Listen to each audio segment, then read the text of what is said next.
Kalau di rumah, dia tidak betah dan selalu mondar-mandir di pintu.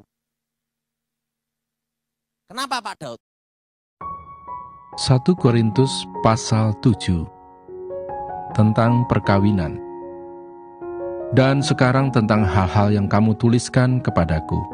Adalah baik bagi laki-laki kalau ia tidak kawin, tetapi mengingat bahaya percabulan, baiklah setiap laki-laki mempunyai istrinya sendiri, dan setiap perempuan mempunyai suaminya sendiri. Hendaklah suami memenuhi kewajibannya terhadap istrinya, demikian pula istri terhadap suaminya. Istri tidak berkuasa atas tubuhnya sendiri, tetapi suaminya. Demikian pula suami tidak berkuasa atas tubuhnya sendiri, tetapi istrinya.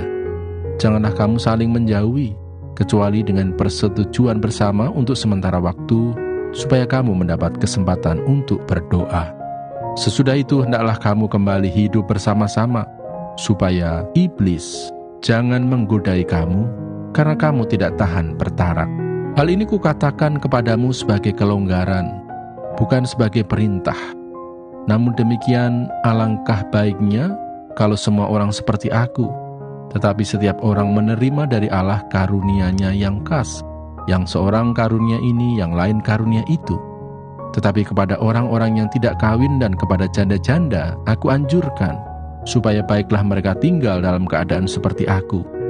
Tetapi kalau mereka tidak dapat menguasai diri, baiklah mereka kawin, sebab lebih baik kawin daripada hangus karena hawa nafsu. Kepada orang-orang yang telah kawin, bukan aku, tetapi Tuhan, perintahkan supaya seorang istri tidak boleh menceraikan suaminya. Dan jikalau ia bercerai, ia harus tetap hidup tanpa suami atau berdamai dengan suaminya. Dan seorang suami tidak boleh menceraikan istrinya.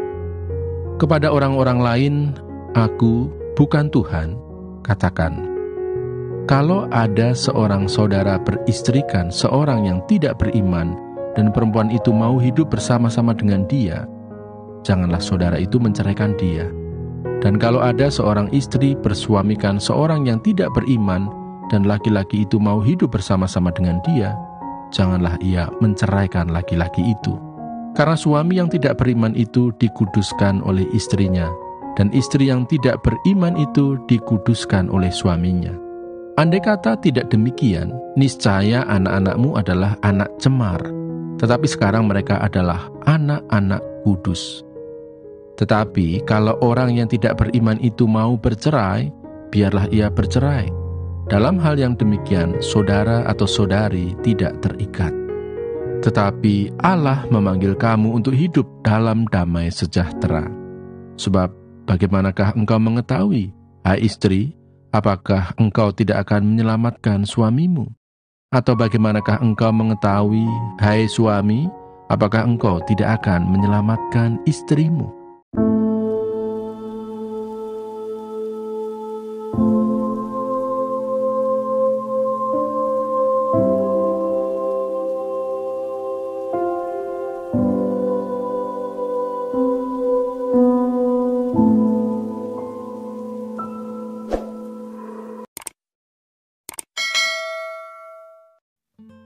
Kalau di rumah, dia tidak betah dan selalu mondar-mandir di pintu. Kenapa Pak Daud? Kurang kerjaan.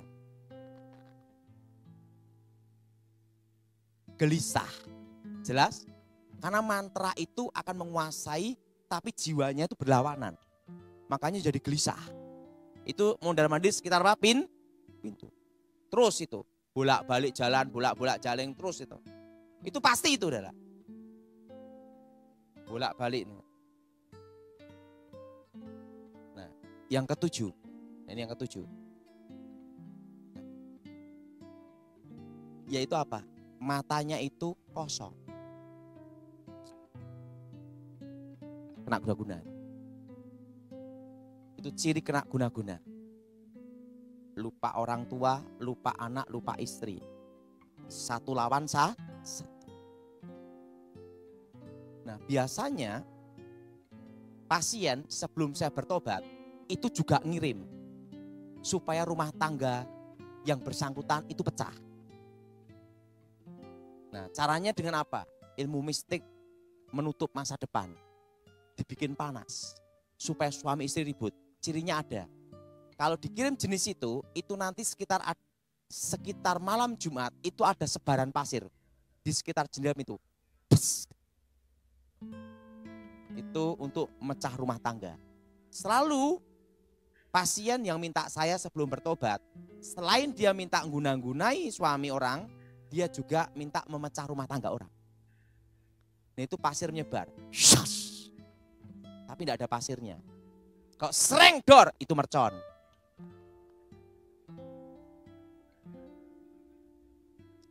Jelas? Nah kadang orang itu cari jalan pintas. Begitu suaminya kena, cari dukun lain yang lebih ahli. Ingat, dukun lawan dukun ini bukan jalan keluar. Ingat, menjadi apa? Benih apa? Bibit dari mantra. Memang tergantung kuat dukun yang mana. Tapi itu hanya berlaku 7 tahun. Setelah 7 tahun, maka mantra yang menguasai dirinya menjadi orang baik itu karena dikendalikan oleh ilmu mistik. Jadi kayak robot aja. Nah, semua mistik itu paling lama bertahan itu 7 tahun. Bahkan ada yang 3 tahun, ada hanya 2 tahun, ilmu tidak bisa digunain lagi. Nah, tetapi akibatnya ini berbahaya. Mantra itu menjadi bibit mantra. Mengubah karakter manusia yang ada sifat buruk itu menjadi 7 kali lipat lebih jahat. Nah, kalau sudah sampai 7 kali lipat lebih jahat, ingat, sebelum saya bertobat, nenek saya ngomong, dukun hebat apapun tidak bisa ngerubah. Makanya yang ada 2, dibunuh atau dibiru. Kok gitu nenek? Tidak bisa.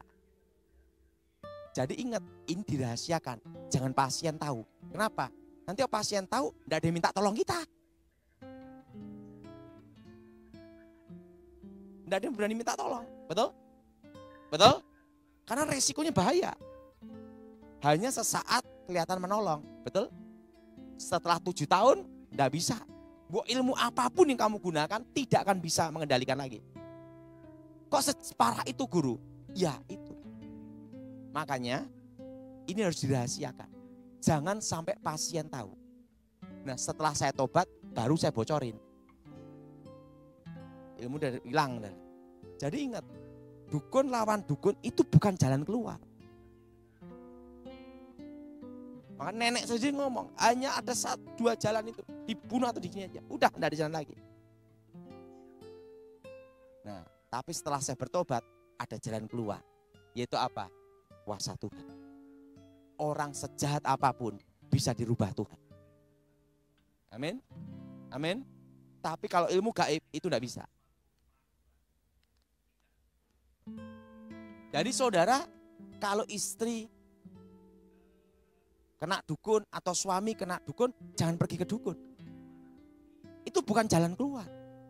Itu hanya sesaat. Batas maksimal 7. Setelah 7 tahun, dia jadi setengah setan. Udah setengah setan, rusak. Kalau dulu saya belum bertobat, jadi setan. Nah, makanya saya tuh enggak pernah, ya saya ini seumur hidup sebelum bertobat ya, enggak pernah kenal dugem. Karena saya hanya diajar dulu dari kecil bunuhin orang aja. Bagaimana bunuh orang tanpa jejak, nah itu ahli saya. Menghilang jejak, nusuk, cara untuk ngilangin jejak, nyantet orang, nyetop jantung, nah itu saya bidangnya. Kalau dugem saya enggak tahu. Tapi kalau ilmu guna-guna saya tahu. Nah, ilmu guna-guna ini kalau kena seseorang, akibatnya seperti itu. Nah, bagaimana cara melepaskannya? Ini yang penting, betul? Betul? Apalagi kena yang susuk jenis kemaluan, susah lepas itu. Karena korbannya itu kayak orang terkena narkoba, terbayang-bayang terus. Sekalipun dia pindah luar negeri, tidak bisa lepas itu. Itu yang jenis kemaluan, ditanam di kemaluan. Ada lagi jenis jaran goyang. Tapi kalau jenis hanya jimat, susuk, yang ditanam di wajah, itu nyebrang luar pulau atau luar negeri, ada batas teritorial. Begitu dipisah langsung tanpa komunikasi, selesai. Karena apa? Setan ini mau ke sana juga harus izin. Jelas? Nah, tapi kalau yang jenis yang udah terlanjur kena, susuk dalam kemaluan, setelah itu ilmu jaran goyang, wah, walaupun keluar negeri, nggak bisa lepas. Dia terngiang terus, karena yang dikena itu batinnya. Jelas? Yang kena apa, saudara? Nah, bagaimana cara untuk mengalahkannya? Semua orang yang kena guna-guna itu pasti dari keluarga broken home. Atau suami istri sudah tidak mencintai lagi. Atau jarang komunikasi. Atau orang tua anak ribut terus, baru bisa kena.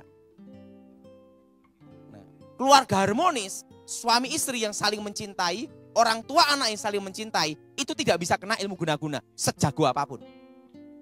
Karena ikatan batinnya kuat. Yang asli lebih kuat daripada yang palsu. Makanya rata-rata yang kena guna-guna itu suami istri sering ribut atau berjauhan, jarang komunikasi. Nah, apa kelemahannya? Yang pertama, unsur air, yaitu kasih. Pertama, untuk mengalahkan ilmu guna-guna, yang pertama, hadapi tanpa dendam. Apa, saudara? Tanpa kecewa, tanpa akar pahit. Kenapa? Mobil sebagus apapun, tidak ada bahan bakar, pasti mogok. Betul? Nah, tahu enggak? Ilmu guna-guna itu punya bahan bakar juga, energi negatif dalam diri manusia yang diambil. Yaitu apa? Kekecewaan, dendam, akar pahit. Semakin istrinya kecewa, semakin istrinya akar pahit, semakin istrinya tambah dendam, ilmu tambah hebat. Makanya dulu sebelum bertobat, kalau sebagai dukun, itu nyuruh wewe gombelnya untuk bikin panas. Kasih surat, dulu zaman dulu enggak ada WhatsApp. Saya ini sampai detik ini tidak kenal YouTube. Infonya ini.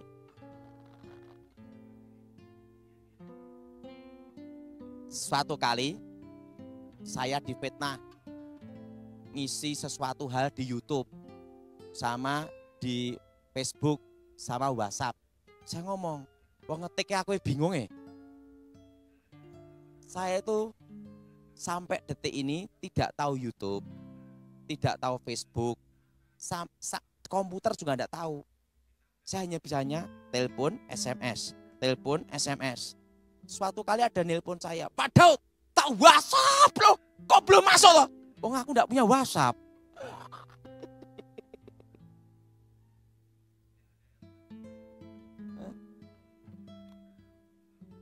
BlackBerry aja aku enggak kenal kok. Kenapa?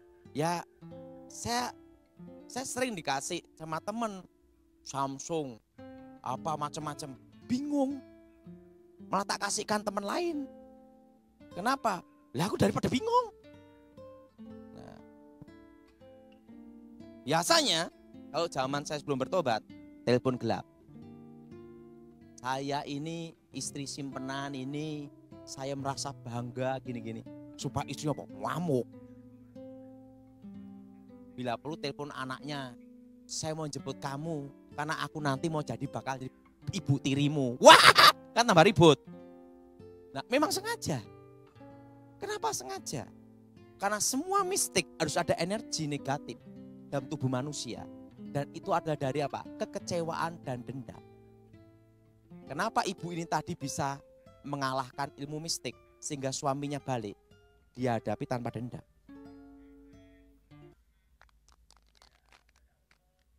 Tapi coba dihadapi dengan kecewa, dendam. Nanti tak kasih GPS. Nanti saya wah, tambah kuat, tambah jadi. Itu ibaratnya api kena bensin, meledak.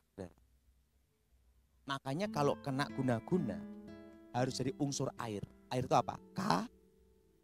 Pengampunan. Selama kamu tidak mengampuni, tidak bisa. apalagi kena jalanan goyang atau susuk dalam kemaluan. Susah. Mau uangmu modal apapun tidak bisa. Dan jangan harap pakai cara apa? Dukun lawan tambah parah. Jadi manusia setengah setan. Ingat, jadi kalau suami kena guna-guna, jangan lari kemana-mana. Cari Tuhan. Nah, guru saya sebelum saya bertobat, dia ngomong apa? Kalau jenis kena guna-guna ini, kalau dulu kan saya tidak kenal Yesus. Ingat, hadapi tanpa dendam. Hadapi tanpa kecewa. Hadapi tanpa akar kasih itu memulihkan. Maka Yesus berkata apa? Segala akar pahit, kecewa, dendam selesaikan sebelum matahari Kenapa? Sebelum mata terbenam harus selesai. Setelah mata terbenam, yaitu malam, tidur. Waktu tidur, kalau orang akar pahit, kecewa, dendam itu dibawa ke alam bawah sadar. Menjadi apa? Energi negatif untuk memperkuat ilmu gaib. Jelas? Jelas? Jelas? Hadapi tanpa apa? Kedua, dekatkan ke anak kandungnya. Bekas istri ada, bekas anak enggak ada. Bekas anakku tuh edan. Apapun terjadi tetap anak, darah dan daging. Betul? Betul? Ikatan batin yang paling kuat adalah orang tua dan anak. Bekas istri ada, betul? Bekas anak enggak ada. Makanya kalau kena guna-guna, dekatkan anak kandungnya. Itu kelemahannya. Yang asli lebih kuat daripada yang palsu. Itu namanya menggoyahkan, mematahkan mistik batin. Enggak punya anak gimana? Dekatkan orang tuanya. Kan masih punya orang tua, ada ikatan Orang tua enggak punya anak. Dekatkan adiknya atau kakaknya. Masih ada ikatan Kalau enggak ada semua, hanya tunggal gimana? Hanya Tuhan yang bisa.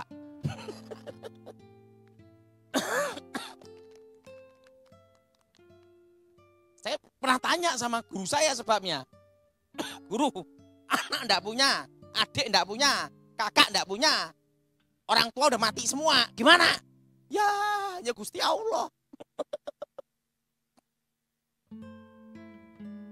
Itu guru saya ngomong gitu. Dekatkan yang berhubungan darah. Itu ilmu pelet kelemahannya di situ. Jelas? Jelas? Jelas? Nah, yang berhubungan darah itu ada namanya ikatan Nah, itu kalau didekatkan itu akan jadi goyang. Karena apa? Ketemu sama yang aslinya. Jelas? Jelas? Nah, yang ketiga, setelah dekatkan yang berhubungan dengan darah, yang ketiga, ini kelemahan yang ketiga. 1 Korintus pasal 7 tentang perkawinan. Dan sekarang tentang hal-hal yang kamu tuliskan kepadaku. Adalah baik bagi laki-laki kalau ia tidak kawin, tetapi mengingat bahaya percabulan, baiklah setiap laki-laki mempunyai istrinya sendiri, dan setiap perempuan mempunyai suaminya sendiri. Hendaklah suami memenuhi kewajibannya terhadap istrinya, demikian pula istri terhadap suaminya. Istri tidak berkuasa atas tubuhnya sendiri, tetapi suaminya. Demikian pula suami tidak berkuasa atas tubuhnya sendiri, tetapi istrinya. Janganlah kamu saling menjauhi, kecuali dengan persetujuan bersama untuk sementara waktu, supaya kamu mendapat kesempatan untuk berdoa. Sesudah itu hendaklah kamu kembali hidup bersama-sama, supaya iblis jangan menggodai kamu, karena kamu tidak tahan bertarak. Hal ini kukatakan kepadamu sebagai kelonggaran, bukan sebagai perintah. Namun demikian, alangkah baiknya kalau semua orang seperti aku, tetapi setiap orang menerima dari Allah karunia-Nya yang khas, yang seorang karunia ini, yang lain karunia itu. Tetapi kepada orang-orang yang tidak kawin dan kepada janda-janda, aku anjurkan, supaya baiklah mereka tinggal dalam keadaan seperti aku. Tetapi kalau mereka tidak dapat menguasai diri, baiklah mereka kawin, sebab lebih baik kawin daripada hangus karena hawa nafsu. Kepada orang-orang yang telah kawin, bukan aku, tetapi Tuhan, perintahkan supaya seorang istri tidak boleh menceraikan suaminya. Dan jikalau ia bercerai, ia harus tetap hidup tanpa suami atau berdamai dengan suaminya. Dan seorang suami tidak boleh menceraikan istrinya. Kepada orang-orang lain, aku, bukan Tuhan, katakan, kalau ada seorang saudara beristrikan seorang yang tidak beriman dan perempuan itu mau hidup bersama-sama dengan dia, janganlah saudara itu menceraikan dia. Dan kalau ada seorang istri bersuamikan seorang yang tidak beriman dan laki-laki itu mau hidup bersama-sama dengan dia, janganlah ia menceraikan laki-laki itu. Karena suami yang tidak beriman itu dikuduskan oleh istrinya, dan istri yang tidak beriman itu dikuduskan oleh suaminya. Andai kata tidak demikian, niscaya anak-anakmu adalah anak cemar, tetapi sekarang mereka adalah anak-anak kudus. Tetapi kalau orang yang tidak beriman itu mau bercerai, biarlah ia bercerai. Dalam hal yang demikian, saudara atau saudari tidak terikat. Tetapi Allah memanggil kamu untuk hidup dalam damai sejahtera. Sebab bagaimanakah engkau mengetahui, hai istri, apakah engkau tidak akan menyelamatkan suamimu? Atau bagaimanakah engkau mengetahui, hai suami, apakah engkau tidak akan menyelamatkan istrimu?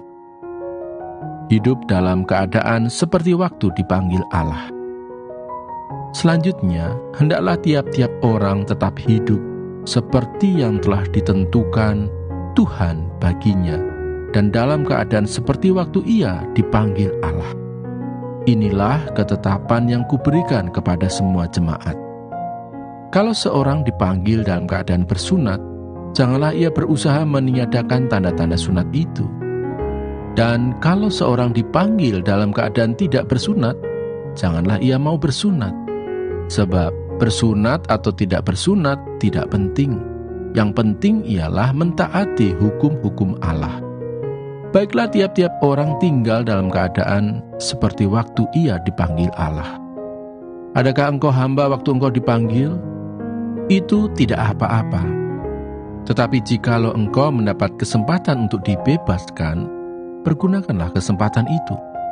Sebab seorang hamba yang dipanggil oleh Tuhan dalam pelayanannya adalah orang bebas, milik Tuhan. Demikian pula orang bebas yang dipanggil Kristus adalah hambanya. Kamu telah dibeli dan harganya telah lunas dibayar. Karena itu janganlah kamu menjadi hamba manusia. Saudara-saudara, hendaklah tiap-tiap orang tinggal di hadapan Allah dalam keadaan seperti pada waktu ia dipanggil. Sekarang tentang para gadis. Untuk mereka aku tidak mendapat perintah dari Tuhan, tetapi aku memberikan pendapatku sebagai seorang yang dapat dipercayai karena rahmat yang diterimanya dari Allah. Aku berpendapat bahwa mengingat waktu darurat sekarang adalah baik bagi manusia untuk tetap dalam keadaannya. Adakah engkau terikat pada seorang perempuan? Janganlah engkau mengusahakan perceraian. Adakah engkau tidak terikat pada seorang perempuan? Janganlah engkau mencari seorang. Tetapi kalau engkau kawin, engkau tidak berdosa. Dan kalau seorang gadis kawin, ia tidak berbuat dosa. Tetapi orang-orang yang demikian akan ditimpa kesusahan badani, dan aku mau menghindarkan kamu dari kesusahan itu. Saudara-saudara, inilah yang ku maksudkan, yaitu waktu telah singkat. Karena itu dalam waktu yang masih sisa ini, orang-orang yang beristri harus berlaku seolah-olah mereka tidak beristri. Dan orang-orang yang menangis seolah-olah tidak menangis. Dan orang-orang yang bergembira seolah-olah tidak bergembira.